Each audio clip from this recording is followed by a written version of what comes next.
ඇතැම් මිනිසුන්ගේ අවසන් මොහොත ඉතා දුක්බරය. ඔහුට තමා අවට ඇති කිසිවක් පැහැදිලිව නොපෙනේ. නොඇසේ. තමාට උවටැන් කරනවුන් පිළිබඳවද වගක් නැති සේය. ඔහු ඉදිරියේ නන්නාදුනන වෙනස් ඡායාවන් දිස්වේ. රතු පැහැයෙන් යුතු බියජනක සුවිශාල නෙත් ඇති, තියුණු දත් ඇති, විසිරිගිය කළු කෙස් ඇති, කාල වර්ණ සිරුරු ඇති රතු වැතක් හැඳ, රතු රෙදි කඩක් හිස බැඳ, හෙල්ලක් අතටගත් දානව රක්ෂසයන්ගේ පෙනුම ඇති බියකරු පුද්ගලයන් තමා අවට සිටගෙන සිටුණු පෙනේ. ඔවුහු එසේ පෙනී සිට තමාගේ දෙයතින් රළු ලෙස දැඩිව අල්ලා ගනිති. මිනිස් ලොවේ සියලු සපන්කම් එපමණකින්ම නිමාවට පත්වේ. මිනිස් දිවියට සමුදෙනුයේ නිරිපල්ලන්ගේ දැඩි ග්‍රහණයට සිය දෑත් නතුව සිටියේදීය. මෙලව මහා කීර්තිදරව ධන ධාන්‍යයන්ගෙන් ආරූಢ්‍යව දිවි ගෙවූ නමුදු මරණයත් සමග ඒ සියල්ල වැසී යන්නේය. මනුලොව දොර වැසුණු කල්හි මරණයෙන් විවර වනුයේ වෙනත් දොරටුවකි. එකල්හි ඔහුට බිහිසුණු නරකයේ දොර හැරේ. ඔහු එහි උපත ලබනුයේ ඕපාපාතිකවය. එනම් මාපියන්ගේ සම්මතතාවකින් තොරවය. මනුලොව සිටියදී තමා විසින් කරන ලද පව් පිළිබඳව තමාටම එකඟ විය හැකි කරුණු ගොනු කර ගනිමින් කිසියම් සාධාරණීකරණයක යෙදමින් සිටින මිනිසුන් බොහෝය. ඔවුන් හැම විටම සිතනුයේ තමන් නිවැරදි කියාය. ඔවුන්ගේ දැක්ම අනුව හැම විටම වැරදිකරුවෝ පිටස්තර පුද්ගලයෝය.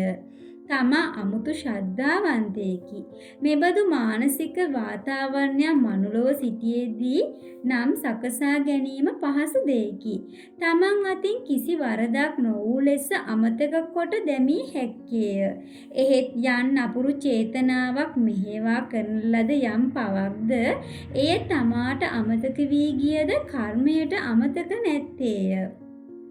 එය නිසි තැන නිසි කලට නිසි අයුරින් විපාක දෙනු පිණිස අලු යට තිබෙන ගිනි පුපුරු සෙයින් ක්‍රියාත්මකව පවතී. කර්මයේ විපාක ලබා දෙනුයේ පුද්ගලයාගේ ඕනෑ එක්පාපකම් අනුව නොවේ.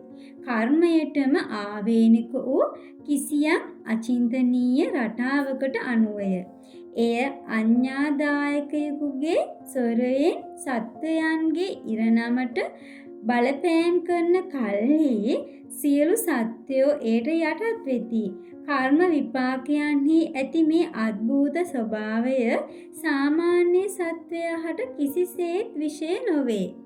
ඇතැම්හු ජීවත්ව සිටින කාලයේ එකිනෙකා කෙරෙහි වෛර බඳිමින් දුෂ්ට සිතින් බොහෝ පව් රැස් කරත් අවසාන භාගයේ තමා කළ කී දේ සිතුවම් පටස්සෙන් මැවෙන්නට පටන්ගත් විට බියෙන් සලිත වේ.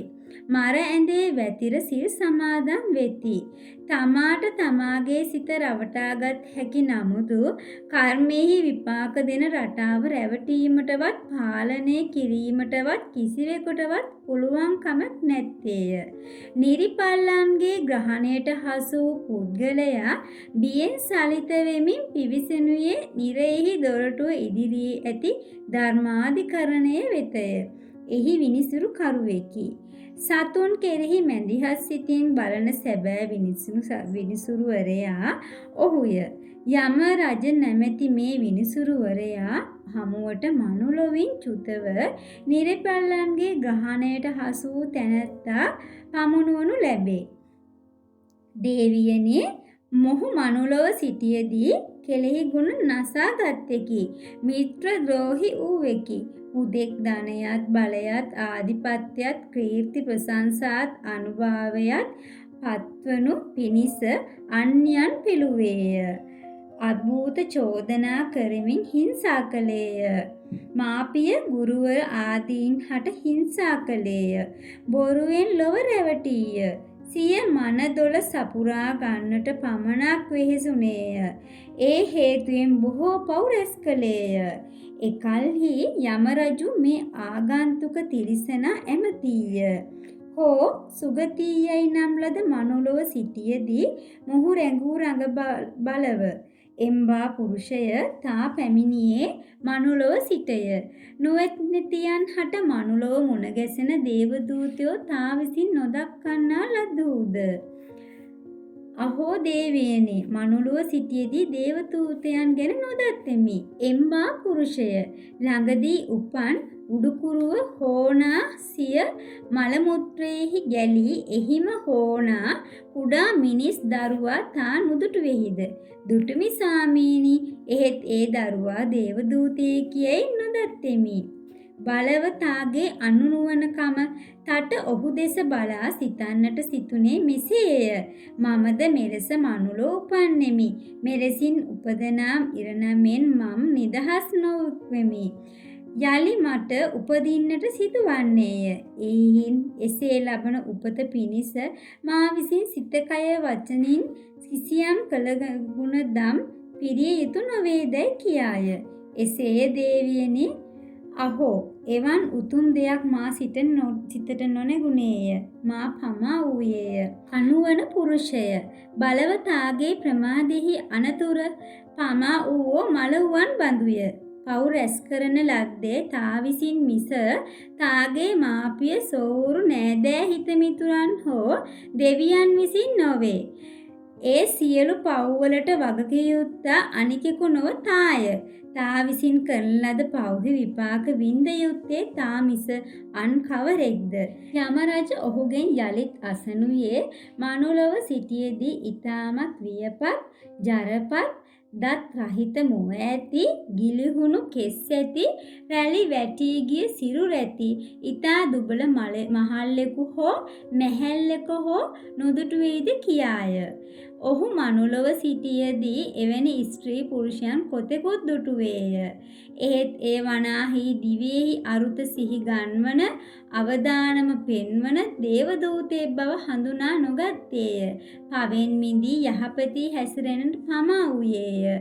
අනතුරුව යමරජු විසින් ඔහුගේ අසන ලද්දේ සිටි තැනම මල පහවන අන්‍යයන් විසින් ඔසවනු ලබන කවනු පොවන ලබන දැඩි රෝගාබාධයෙන් පීඩිත අසරණ රෝගීකු නොදුටුවේහිද යත්කියාය. එවරද ඔහුගේ පිළිතුරු වූයේ එවැන්නෙන් කොතෙකුත් දුටුවද ඔවුන් දේවදූතයන් බව හඳුනා ගන්නට අසමත් වූ බවය. ඔහුගේ ප්‍රමාදය නිසාම මනුලව බොහෝ පව් රැස් කර ගත්තේය. යමරජ කියා සිටියේ ඒ සියලු පව් කරන ලද්දේ ඔහු විසින් හේයින් එහි විපාකයන්ද වින්ද යුත්තේ ඔහුමය කියාය. අනතුරුව යමරජ ඔහුගෙන් අසා සිටියේ මනුලොව සිටියේදී වරදට දඬුවම් ලද නොයෙක් අයුරින් වද බන්ධනවලට ලක් වූ පුරුෂයන් නොදුටුවෙහිද කියාය. එවන් පුරුෂයන් දුටු බවත් ඔවුන් දේවදූතයන් බව නොදන්නා බවත් ඒ ගැන නොසලකා තමා ප්‍රමාදයට පත් වූ බවත් ඒ පුරුෂයා පවසා සිටියේය. ඊළඟට විමසා සිටියේ මනුලොව දකින්නට ලැබෙන පස්වෙනි දේවදූතයා වන මියගිය මිනිසුන්ගේ මృత ශරීර නොදුටුවෙහිද කියාය. ඔහු මනුලොව සිටියේදී බොහෝ මිනිසුන්ගේ මృత ශරීර දුටු බවත් දිහින කිහිපයක් ගතවන විට ඒ මృత ශරීර කුණු වී දුගඳ හැමූ බවත් විරූප බවත් එවන් මල සිරුරු දුටු බවත් කියා සිටියේය. එහෙත් ඒ දේවදූතයන් වග නොදැන ප්‍රමාද වූ බවත් කියා සිටියේය. නිරයේ විනිසුරුවරයා වන රාමරජු මනුලොවින් පැමිණි සත්වයා විසින් කරන ලද පව් සිහිපත් කළ කල්හි සිනමා සිත්තමක් සිය නෙත් ඉදිරියෙහි විදහා දක්වන සෙයින් මෙතෙක් කල තම හෘද සාක්ෂියෙන් සැඟවී තිබූ ගෙවුණු අතීතයේ මනුලොවදී රැස් කළ නොයෙක් පාපී අකුසල් එක දිගට පෙන්වන්නට පටන් ගත්තේය. දැන් තමාගේ සාක්ෂිකරුවා තමාමය. මනුලොව සිටියේදී නොයෙකුත් තර්ක කරමින් සිය වරද සාධාරණීකරණය කරගත් නමුත් දැන් සැඟවෙන්නට තැනක් නැත්තේය. තමා සිටිනුයේ තමාගේම හෘද සාක්ෂිය අභියසදය. එහි දිස්වන සියල්ල යම රජුටද පෙනේ. වටකොට සිටින්නෝ නිරිපල්ලෝය. ඔහු දෙස අනුකම්පාවෙන් නිහඬව බලා සිටි රමරජ ඉවත බලා ගත්තේය. එතෙන් පටන් වචනයෙන් කිව නොහැකි තරම් කායික මානසික දුක් දොම්නස් වලට ඔහු බඳුන් වෙයි. දැන් විවේකයක් නැත්තේය. නිරිපල්ලන් විසින් වදකාගාරයේ වෙත තමාව රැගෙන යයි. දෑසට පෙනුනුයේ මනුලොව සිටියේදී නොයෙක් පව් කරන ලදුව නිරෙහි ඉපිද වදයට ලක්ව මහා ආන්දෝනාවන් නගමින් කෑමොර ගසමින් සිටින ස්ත්‍රී පුරුෂයන්ය.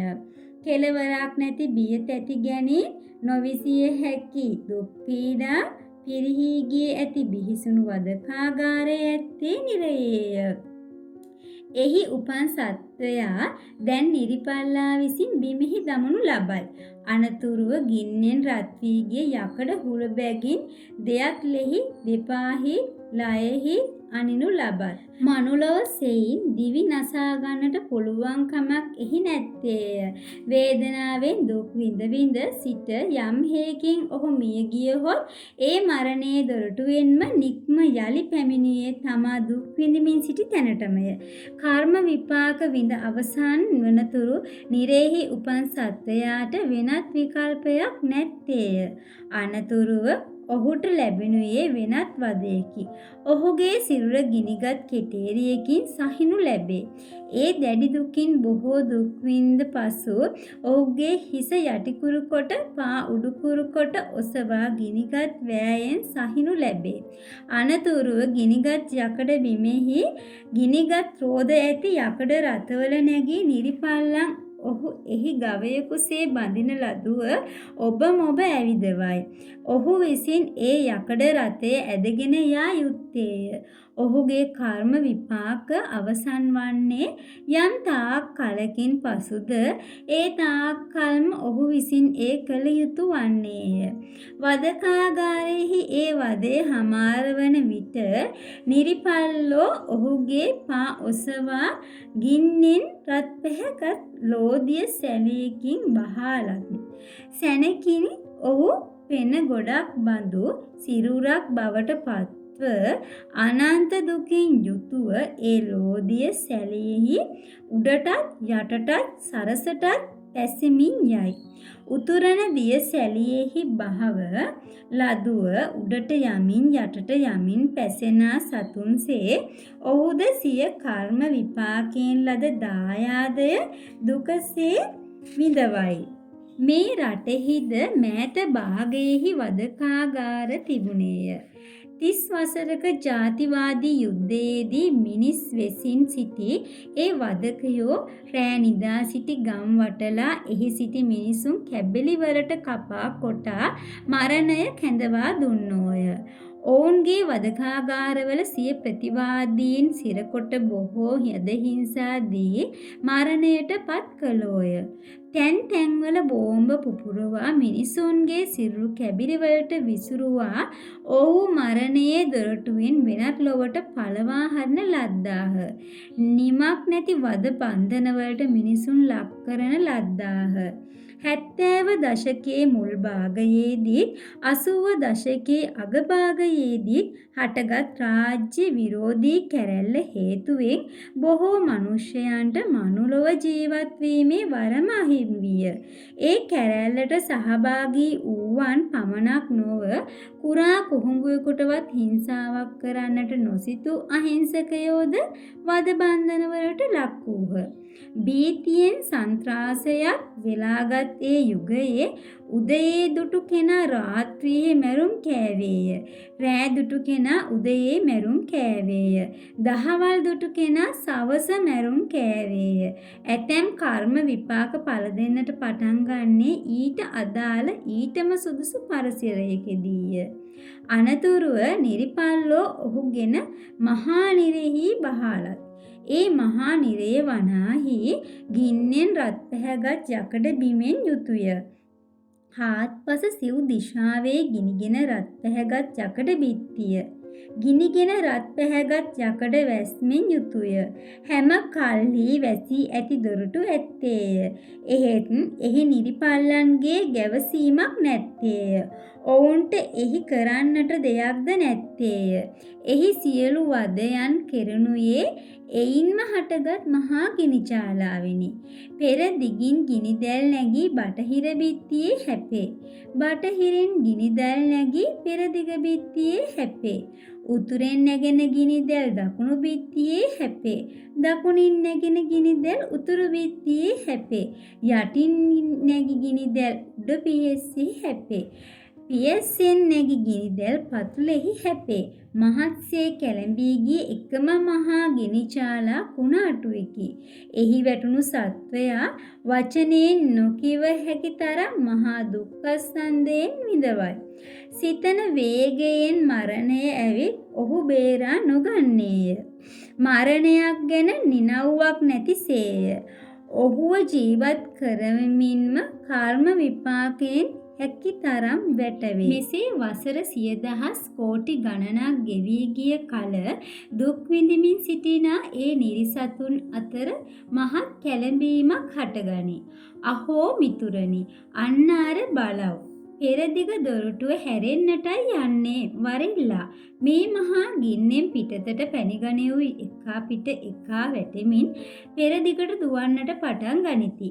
එසේ වේගයෙන් දුවන කල්හි දැවෙන ගින්නෙන් ඔවුන්ගේ සමත් සිවියත් මසුත් නහරවැලුත් දැවී ගොස් දුම් දමනා ඇටසැකිල්ල පමණක් ඉතිරි වෙයි. ඒ ඇටසැකිලි සත්වයෝ වැටෙමින් නැගිටෙමින් දුවනුයේ එතැනින් පැනගැනීමේ අධිකතර ආශාවෙන් යුතුවය.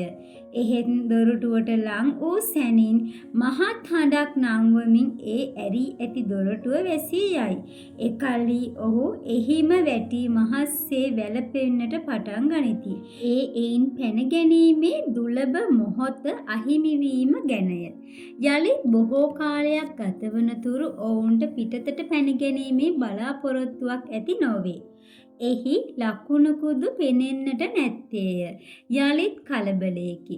මෙවර දොර හැරී ඇත්තේ බටහිර දිශාවේය. මහත් ආවේගයකින් යුතුව එකා පිට එකා වැටෙමින් බටහිරට දුවන්නට පටන් ගන්නා ඔවුන්ගේ සිරුරු ගින්නෙන් දැවී ගොස් දුම් දමනා ඇටසැකිලි බවට පත්වේ. දොරටුව අසලට එන විට මහා හඬක් නංවමින් එයද වැසී යයි. ඒ බලාපොරොත්තුව සුන් වූයේ. තව බොහෝ කාලයක් නරකයෙහි කඨෝර දුක් විඳ යුතු වෙයි. මෙසේ වරින් වර දොරපියන් ඇරමින් වැසිමින් තිබෙන කාලයෙහි ඒ නිරිසත්වයෝ මහත් අපේක්ෂාවෙන් එයින් පැන ගන්නට ගන්නා සියලු වෑයම් ව්‍යාර්ථ වේ. සිදු වූයේ දුම් දමන ඇටසැකිලි ලැබීම පමණි. මෙසේ බොහෝ කල් ගත වූ විට යළිත් වතාවක් පෙරදිග දොරටුව හැරෙන්නට පටන් ගත්තේය. එකිනෙකා පෙරලා එයින් පැන ගන්නට දිව යද්දී ඔවුන්ගේ සිරුරු දුම් දමනා ඇටසැකිලි බවට පත්විය. එහෙත් මෙවර වැඩේ හරි ගියේය. දොරටුවෙන් පැන ගන්නට පුළුවන් විය. ඒ මහා නිරයේ දොරටුවෙන් පැන ගන්නන්ට ඔවුන්ට හැකි වූයේ ඔවුන්ගේ දක්ෂතාවයක් නිසා නොව එහි වින්ද යුතු කර්ම විපාක අවසන් වීම නිසාය. එසේ එක රොත්තට එළියට පැනගත් නිරිසතුන් ඊළඟට වැටුනේ ගූත නිරය නැමැති මහා දුක් ඇති අසූච සයුරකට. ඒ අසූචි සාගරේ ඔවුන් ගිලුණේය. ඇටසැකිලි සිරුරු වෙනුවට දැන් ඔවුන්ට ලේ මස් නහර ඇති සිරුරු ඇත්තේය. ඒ අසූචි සාගරයෙන් කෙසේනම් ඈතර වෙන්නටද? ඉදිකටු බඳු තියුණු උල් හොට ඇති ප්‍රාණීහු ඔවුන් වට කළෝය. ඔවුන්ගේ සම්මස් නහර ඇට විද ඇට මිදුළු කන්නට පටන් ගත්තේය. එක් තැනකින් ගැලවී පැන යන්නට ගොස් වෙනත් දුක්කට වැටුණේය. ඔවුන් කොතරම් ආශා කළද එයින් මැරී නිදහස් වෙන්නට අවස්ථාවක් කවදානම් ලැබේවිද? යාන්තම් දුකසේ ඒ අසූචි සයුරින් පැනගන්නට හැකි වූයේ බොහෝ කල් ගෙවී ගිය පසු කර්ම විපාක අවසන් වීමෙනි. එහෙත් කොයින් නම් පැන යන්නටද. එවර නිරිපල්ලාන්ට හසු වූයේය. නිරිපල්ලෝ ඔවුන් ඇදගෙන ගොස් ගිනි අලු නිරයකට ඇද දැමුයෝය. එහි වැටුණු ඔවුහු එයින් ගොඩයාගත නොහැකිව බොහෝ කල් ගෝර දුක් වින්දෝය. කර්ම විපාක අවසන් වනතුරු ඔවුන්ට මරණය මුණ නොගැසේ. එතනින් පැනගත්තද කෙසේනම් ගැලවෙන්නටද. නිරිපල්ලෝ ඔවුන් ඇදගෙන විත් සියක් යොදුන් උසැති 12 අඟලක් පමණ තියුම් කටු ඇති කටු හිඹුල් ගසින් යුතු වනයෙහි ඒ හිඹුල් රුක්හි නංවති බස්සති. අනේ දැන් ඇති කීවද එය සවන් දෙන්නෝ නිරයෙහි සිටිද්ද. කටු හිඹුල් වනයෙහි මහා කටුක දුක් විඳි ඔවුන් ඊළඟට ඇදගෙන යනු ලැබුවේ අසිපත් වනයටය. තියුණු මුවහත් ඇති කඩු බඳු පත්‍ර ඇති ඒ වනයට නිරිසතුන් පිවිසි සැනින් රත් වී ගිය සැඩසුළං හඹන්නට පටන් ගත්තේය. එයින් ගැලවෙනු පිණිස දුවන්නට සිදුවනුයේ ගස් සෙවණටය. එකල්හි ඒ ගස්වලින් වැටෙන කඩු පත්‍රවලින් ඔවුන්ගේ අත්පා කන් නාසා කැබිලිවලට කැපී වැටේ. අධිකතර වේදනාවෙන් පීඩිත ඔවුහු බේරෙන්නට තැනක් සොයමින් ඔබ මොම දිව යමින් බොහෝ වසර ගණනක් එහි දුක් විඳිත්. කර්ම විපාක ගෙවී ගියද තවත් විඳ යුතු බොහෝ විපාක ඇත්තේය. අනතුරුව ඔවුන් වැටුණුය ඒ අසල වූ වේතරණී නැමැති රත් වී ගිය ලුණු දිය නදියේය. ගුන් අත්පා කන් නාසවලින් යුතු සත්වයෙක් ඒ රත්වන ගලන ලුණු දියෙහි ගිලෙමින් උඩට එමින් ජල පහරේ වේගයෙන් පහළට ගසාගෙන යයි. යලි ජල පහරේ වේගයෙන් උඩට ගසාගෙන එයි. බොහෝ වසර සිය ලක්ෂ ගණන් කල් රත්ව ගිය ලුණු දිය නදියේ දුක් විඳිමින් සිටි නිරිසත්වයා දුටු නිරිපල්ලෝ යකඩ කොක්කුවක් ගසා උඩට ඇද බිම හොවා මේ අසත්. එම්බා පුරුෂය කිම කිසිවක් කැමැත්තේද? එසේ ස්වාමීනි, අනේ මට මහා කුසගින්නක් ඇත්තේය. නිරිපල්ලෝ එසැනින්ම රත් වූ යකඩේ අඬුවෙන් ඔහුගේ මුව පළල් කොට ගිනිගෙන දිලිහෙන ලෝහගුලි මුඛයේ බහලන්නාහ. එක දිගට නොනවත්වා ඔහු මුඛයේ ගිනිගුලි ඔබන කල්හි ඔහුගේ දෙතොලත් දිවත් මුවත් උගුරත් හදත් උසත් බඩවැලුත් දවා ඒ වාද එළියට ඇදගෙනම අධෝභාගයෙන් පිටව නික්මේ. එහිද නැවතීමක් නැත්තේය. කර්ම විපාක ගෙවී නිමාවන තුරු ගිනිගුළු ගිලින්නට සිදුවේ. විපාක විඳ අවසන් වූ විට යලිත් නිරිපල්ලෝ ඔහුගෙන් මෙසේ අසත්. කිසිවක් ලබනු කැමැත්තේද? එසේ ස්වාමීනි, බොහෝ පිපාසිතේමි. එසැනින් නිරිපල්ලෝ ඔහුගේ මුව ගිනිගත් යකඩ අඬුවෙන් පළල් කොට ගිනිගෙන දිලිහෙන ලෝබදි බහලයි. ඒ ලෝදිය බහලීම නොනැතිම සිදුවේ. එකල්හි මුවට පිවිසි ලෝදිය ඔහුගේ තොල් දවා, දිව දවා, මුව දවා, උගුර දවා, හද දවා, කුස දවා, බඩවැල් දවා ඒවත් සමග පශ්චාත් භාගයෙන් පිටත නික්මේ. කර්ම විපාක නිමාවන තෙක් ඔහුට එයින් ගැලවීමක් නැත්තේය. මරණය යනු දිවියෙහි ඇති එකම විසඳුම නම් මෙවන් තැනක උපන්නහුට මරණයත් සමග ඒ නිදහස් වෙන්නට හැකි විය යුත්තේය. නමුත් මෙරි එකම තැනක නැවත උපදී නම් එහිම නිරන්තර වද බන්ධනවලට ලක්වේ නම් එයින් ගැලවී යන්නට කළ හැකි කිසිවක්ම නැත්තේ නම් එවැන්නෙකුට මරණය විසඳුමක් වන්නේ කෙසේද? නිරෙහි උපන්නේ එහි කොතෙක් කල් වූ යුත්තේද? එහි ආයුෂ කොතෙක්ද? සංජීව, කාලසූත්‍ර, සංඝාත, රෞරව, මහා රෞරව, තාපය, ප්‍රතාපය, අවීචි යන අටමහා නිරයන්හි උපනුවන් හට වෙන වෙනම ආයු ඇත්තේය. ඒ ආයු ඇති තාක් එහි දුක් විඳ යුත්තේය. මනුලොව 50 වසක් චාතුම් මහා රාජික්යෙහි එක් දවසකි. එයින් 30 දිනක් එහි මාසයකි. එයින් 12 මසක් එහි වසරෙකි. එයින් 500 වසක් එහි වැසි දෙවියන්ට ආයුය. ඒ දෙවියන්ගේ දිව්‍ය ආයුෂ 500 වස සංජීව නිරෙහි උපන්නෙකුට එක් දිනයකි. එයින් 30 දිනක් එක් මාසෙකි. එයින් 12 මසක් එහි වසරකි. එයින් 500 වසක් ඒ නිරයේ නිරසතෙකුගේ ආයුෂ වේ. මනුලොව සියවසක් තවුතිසාවෙහි එක් දිනයකි. එයින් 30 දිනක් මසෙක්ය. එයින් 12ක් මසක් වසරකි වේ. එයින් 10,000ක් වසකට ආයු එහි උපන් දෙවියන්ට ඇත්තේය. ඒ තවුතිසාවැසි දෙවියන්ගේ 1000ක් වර්ෂයක ආයුෂ කාල සූත්‍ර මහා නිරේහි උපන්නහුගේ එක් දවසකි. එවැනි 30 දිනකින් යුතු මාස 12ක් එහි වසරකි. එවන් වසර 10ක ආයු කාල සූත්‍ර මහා නිරේහි උපන්නහුට හිමි වේ. එතෙක් කල්ම සියලු දුක් විඳ යුත්තේය. මනුලොව 200 වසක් යාමලොවෙහි එක් දිනකි. එයින් 30 දිනකින් යුතු මාස 12ක් එහි වසරකි. එයින් වසර 2000ක් එහි දෙවියන්ගේ ආයුය. එසේ 2000 වසරක ආයුෂ සංඝාත නිරෙහි උපන්නහුගේ එක් දිනයකි. එවන් දින 30කින් යුතු මාස 12කින් යුතු වසර 2000ක් සංඝාත මහනිරේ ආයුෂ වේ. මනුලොව 400 වසක් තුසිත දෙව්ලොව එක් දිනකි. එයින් 30 දිනකින් යුතු 12 මසක් එහි වසරකි. එයින් වසර සාර 1000ක් තුසිත වැසි දෙවියන්ගේ ආයුය. රෞරව මහා නිරෙහි උපන් නිරිසතෙකු එක් දිනක ආයුෂ තුසිත දෙවියන්ගේ මුළු ආයුෂ වන සාර 1000 වසකින් යුතුය. එවන් දින 30කින් යුතු 12 මසක් එහි වසරකි.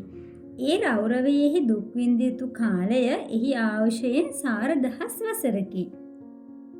මනුලොව 800 වසක් නිම්මාන රතේ දෙව්ලොව එක දවසකි. එයින් 30 දිනකින් යුතු 12 මසක් එහි වසරකි. එවන් වසර 8000ක් ඒ දෙව්ලොව මුළු ආයුෂ වේ. ඒ වසර 8000ක දිව්‍ය ආයුෂය මහා රෞරව නිරෙහි උපන්හුගේ එක් දිනයකි. එවන් දින 30කින් යුතු 12 මසක් එහි වසරකි. මහා රෞරවයෙහි උපන් තිරිසනෙකු දුක් විඳ යුතු කාලය එබඳු 8000 වසක් වේ. මනුලොව 1600 වසක් පරිනිම්මිත වසවර්තී දෙවියන්ගේ එක් දවසකි. එවන් 30 දිනකින් යුතු මාස 12ක් එහි වසරකි. ඒ වසර 16 එහි උපන් දෙවියන්ගේ ආයුෂ වේ. ඒ 16 වසරක මුළු ආයු ප්‍රමාණය තාප මහා නිරෙහි එක් දිනකි. එයින් 30 දිනකින් යුතු 12 මසක් එහි වසරකි. එයින් 16000 වසර කාලයක් එහි උපන් නිරිසතා දුක් විඳ යුත්තේය. මහා ප්‍රතාප මහා නිරෙහි ආයුෂ අන්තක් කල්පයකින් අඩකි. අවීචි මහා නිරෙහි ආයුෂ අන්තක් කල්පයකි. අවීචි මහා නිරෙහි පරිවාර මහා නිරය 10ක් ඇත්තේය. එය උපමාවකින් කීවොත් මෙසේය. මගධ නැලියෙන් පුරවාගත් තල ඇට 4 නැලියක් කොසල් රටෙහි එක් නැලියකි. ඒ කොසල් නැලියෙන් පුරවාගත් තල ඇට සිව් නැලියක් කොසල් රටෙහි ලාස්සෙකි. ඒ ලාස්සෙන් පුරවාගත් තල ඇට සිව් ලාස්සක් එහි එක් ද්‍රෝණයකි. ඒ ද්‍රෝණයෙන් පුරවාගත් තල ඇට 4 ද්‍රෝණයක් එහි එක් මාණිකායකි. ඒ මාණිකායෙන් පුරවාගත් තල ඇට මාණිකා 4ක් එකි කාරයකි. එක් කාරයෙන් තල ඇට කාරී 20ක් එක් වාහයකි. එක් වාහයෙන් පුරවාගත් තල ඇට රැසින් එක් වසරකට එක් තල ඇටේ බැගින් ඉවත් කරනු ලැබේ. ක්‍රමයෙන් ඒ තල ඇට රැස ඉවත්ව අවසන්ව වහාය හිස්ව යන නමුත් අබ්බුද නැමැති නිරෙහි ආයුෂ අවසන් නොවේ. අබ්බුද නිරේ ආයුෂ වැනි 20 ගුණක ආයුෂ නිරබ්බුද නිරයට ඇත්තේය. නිරබ්බුද නිරේ ආයුෂ වැනි 20 ගුණයක ආයුෂ අබබ නිරයට ඇත්තේය. අබබ නිරේ ආයුෂ වැනි 20 ගුණයක ආයුෂ අටට නිරයට ඇත්තේය. අටට නිරෙහි ආයුෂ වැනි 20 ගුණයක ආයුෂ අහහ නිරයේ ඇත්තේය. අහහ නිරයේ ආයුෂ වැනි 20 ගුණයක ආයුෂ කුමුද නිරයේ ඇත්තේය. කුමුද නිරෙහි ආයුෂ වැනි 20 ගුණයක ආයුෂ සුගන්ධික නිරෙහි ඇත්තේය. සුගන්ධික නිරෙහි ආයුෂ බඳු 20 ගුණයක ආයුෂ උත්පල නිරෙහි ඇත්තේය. උත්පල නිරෙහි ආයුෂ බඳු 20 ගුණයක ආයුෂ පුණ්ඩරීක නිරෙහි ඇත්තේය. උණ්ඩරීරික යෂ්නිරෙහි ආයුෂ බඳු 20 ගුණයක ආයුෂ පදුම නිරෙහි ඇත්තේය. යම් හේකින් මනුලොව උපන්නෙකුට මරණින් මතු විවර වනුයේ මෙවන් මහා දුක් ඇති නිරයක් නම් ඔහු යලි මනුලොව උපතකට ඒම කවදා කොතැනක කෙසේ සිදුවෙන්නේදැයි සිතින් සිතාගත නොහැකිය. මනුලොව උපත එතරම්ම දුර්ලභය. කෝකාලික නැමැති භික්ෂුවක් සාරිපුත්ත මොග්ගල්ලාන අග්‍ර ශ්‍රාවකයන් වහන්සේලා කෙනෙහි සිතෙන් ආඝාත බැඳ පදුප නිරෙහි උපන්නේය. භාග්‍යවතුන් වහන්සේ කෙරෙහි වෛර බැඳ නොයෙක් අයුරින් පලිගත් දෙව්දත් පෙන පිඩක හැඩයගත් සියක් යොදුන් සිරුරෙන් යුතුව අවීචි මහා නිරෙහි උපන්නේය. දෙව්දත්ගේ බස් අදහා භාග්‍යවතුන් වහන්සේටද ශ්‍රාවක සංඝ රුවනට අභූත චෝදනා කරමින් සිටි දෙව්දත්ගේ 500ක් දායක පවුල්ද එහිම උපන්නෝය. සඳ එළියෙහි එළිමහනෙහි වැඩහුන් සාරිපුත්ත අග්‍ර ශ්‍රාවකයන් වහන්සේගේ හිසට වැලමිටින් පහර දුන් යක්ෂයෙක් ඒ මොහොතේම චුතව එහි උපන්නේය. උප්පල වන්නා මහ රහත් තෙරණිය දූෂණය කළ නන්ද මානවකයාද එහි උපන්නේය. පොහෝදා වලා නැති රැ අහසේ දිලිසෙන පුන්සඳ මඩලට අසූචි පිඩක් ගෙන පහර දෙන්නට වෑයම් කරන්නියකසේ භාග්‍යවතුන් වහන්සේගේ චරිතය ඝාතනය කළ තැත් කළ චිංචි මානිකාවද එහි උපන්නේය. මනුලොව මෙවැන් පව් කරන බොහෝ සත්වයන් වෙත මරණය ළඟා වන්නේ ඔවුන් සමාදානයේ සතපවන්නට නොවේ. තමා විසින් වපුරන ලද පාප කර්මයන් අස්වනු නෙලන්නටය.